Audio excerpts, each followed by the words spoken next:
Picture this. The year is 1631. A ship pulls into a harbor in Lisbon, and the people stepping off aren't European explorers. They're ambassadors of the Aztec Empire, and they're here to talk business. Sounds impossible, right? In our timeline, it is. But it almost wasn't. All it took was one man never getting on a boat. So, let's break history. What if Columbus never reached the Americas? First, the real story. August 1492. Christopher Columbus sails west with 3 ships, hunting for a shortcut to Asia. He completely misses Asia and bumps into the Americas instead, and he never even admits he found a new continent. But that one trip changed everything. Within 30 years, Spanish conquistadors had toppled the 2 greatest empires in the Americas, the Aztecs in 1521, the Inca in 1533. Gold sailed east, disease sailed west.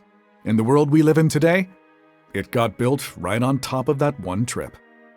Historians call it an inflection point, a hinge so small you'd barely notice it, holding up a door big enough to reshape the world. So, what happens if we take that hinge away? Here's our one tweak. In this timeline, Columbus never sails. Maybe the king and queen of Spain just say no. They almost did, several times. Maybe he runs out of money or doesn't live long enough to try. Pick your reason. The point is, no famous 1492 voyage. Now, important. This doesn't hide the Americas forever. Other sailors would stumble across them eventually, probably within a few decades.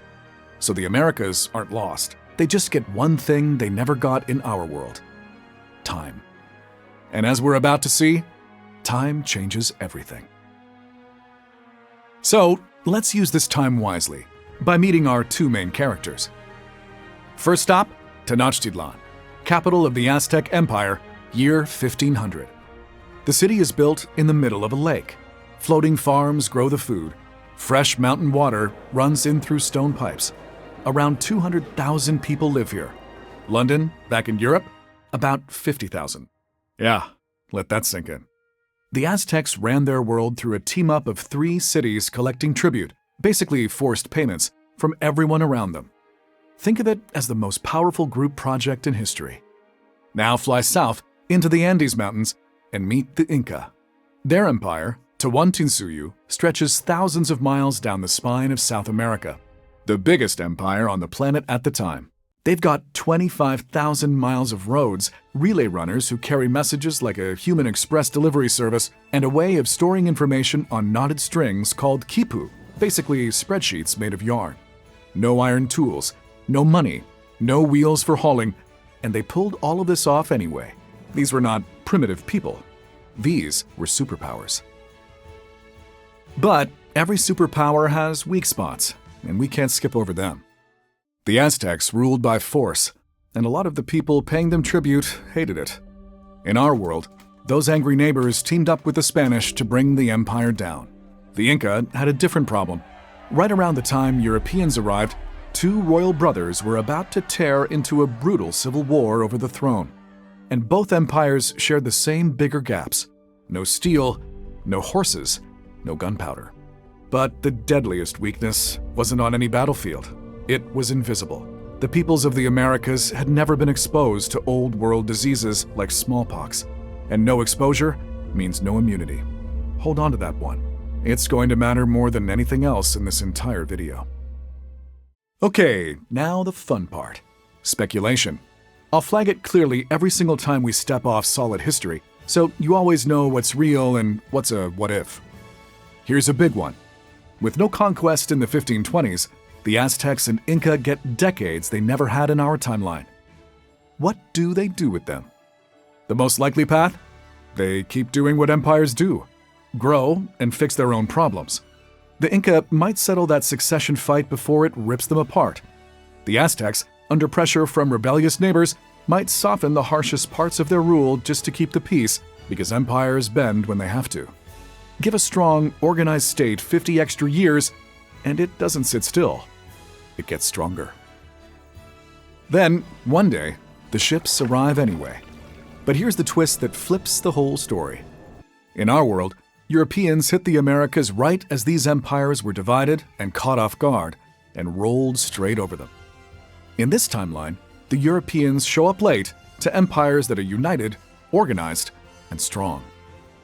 So, what happens? Probably not conquest. Probably trade. And we actually have a real-world model for this. When Europeans met powerful, organized states in Asia and Africa, they usually didn't invade. They set up trading posts and made deals. So the likely outcome? The Aztecs and Inca become the gatekeepers. You want their gold, their silver, their chocolate? You trade on their terms. Picture that. Europe knocking politely instead of kicking the door down. But real talk for a second, because this is the part the daydream can't dodge. Remember that invisible weakness? It doesn't disappear just because the empires are strong.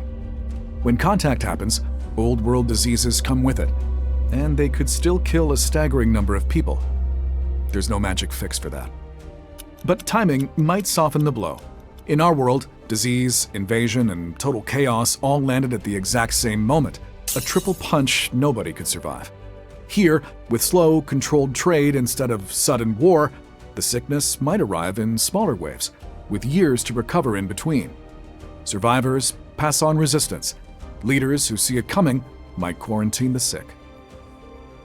It would still be a tragedy, but it might be one these empires survive, instead of one that erases them. But survival hands them something no conquered people ever gets: a choice. This is where it gets really interesting. Instead of having a foreign way of life forced on them, the Aztecs and Inca could pick and choose what they actually wanted. Steel tools? Yes, please. Horses? Absolutely. Gunpowder, ships, even writing? Sure. But on their own terms, blended into their own world. It's like getting a brand new game console and keeping all your old favorite games too. And this has really happened in history. Places like Japan later took in foreign technology without giving up who they were. And the trade flows both ways. Potatoes, corn, tomatoes, and chocolate still travel to Europe and end up feeding the whole world. Except now, instead of being taken, they're sold by the empires that grew them. Now, fast forward a century or two. One way this could go, and yes, this is speculation, the Aztecs and Inca become full-blown gunpowder empires. Steel, cannons, navies of their own. And here's a wild thought. In real history, these two giants never even knew the other one existed. In this timeline, they might finally meet, as rivals, as trading partners, maybe even as allies. Two American superpowers sitting at the same table as Europe, China, and the Ottoman Empire. Again, that's a what if. But it's the kind of future their real strengths could have actually built. So spin the globe all the way to today. What does our world look like in this timeline? Honestly, almost unrecognizable. There's probably no United States as we know it. North America might be a patchwork of native nations and smaller European outposts. Indigenous American countries could sit among the most powerful on Earth, with leaders speaking Nahuatl and Quechua on the world stage. Europe still matters, but it never becomes the all-powerful center of everything. So China and India likely stay the world's biggest economies far, far longer. And the transatlantic slave trade that scarred our real history? On this timeline, it may never happen on the same scale at all. Different languages, different borders, different powers. A whole different planet, all from one canceled boat trip. Here's the thing this thought experiment really teaches us. The Aztecs and the Inca didn't fall because they were weak.